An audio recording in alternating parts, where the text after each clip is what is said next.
La saison culturelle de Saint-Paul-les-Dax attire chaque année de plus en plus de spectateurs. La municipalité saint-pauloise a donc repris les ingrédients des éditions précédentes pour concocter sa nouvelle saison culturelle.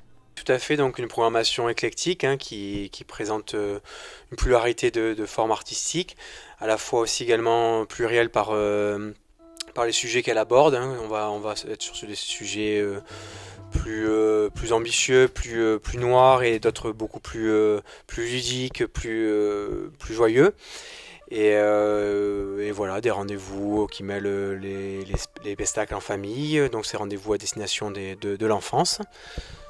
On essaye toujours de toucher et de mener des thèmes qui nous amènent à la réflexion, des thèmes d'actualité, des thèmes de nos quotidiens, mais surtout pour réfléchir et pour essayer de vivre beaucoup mieux et d'essayer de faire de bonnes actions suite au spectacle que nous présentons. Et pour cela, des bords de scène seront organisés à l'issue de certains spectacles.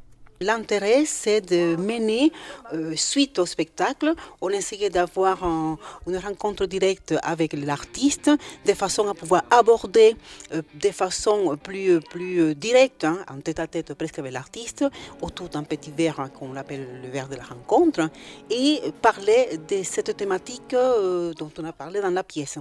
Et c'est vrai que quand il y a des thèmes qui nous amènent, comme je dis, à la réflexion, ça nous permet de plus tard continuer la soirée en parlant sur le thème. Chaque mois, la ville de Saint-Paul-les-Dax proposera 1 à 2 spectacles, en plus des pestacles en famille pendant les vacances, des expositions et des différents festivals, le tout à des tarifs accessibles pour permettre à tous de profiter de cette saison culturelle. Premier rendez-vous le 5 octobre avec du flamenco.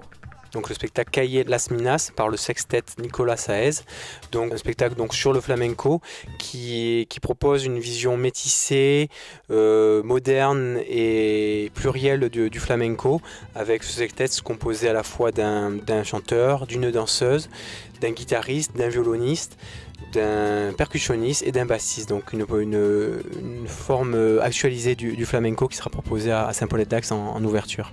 Le service culture de la ville rappelle qu'il est préférable de réserver ses places avant chaque spectacle et qu'il est désormais possible de le faire en ligne.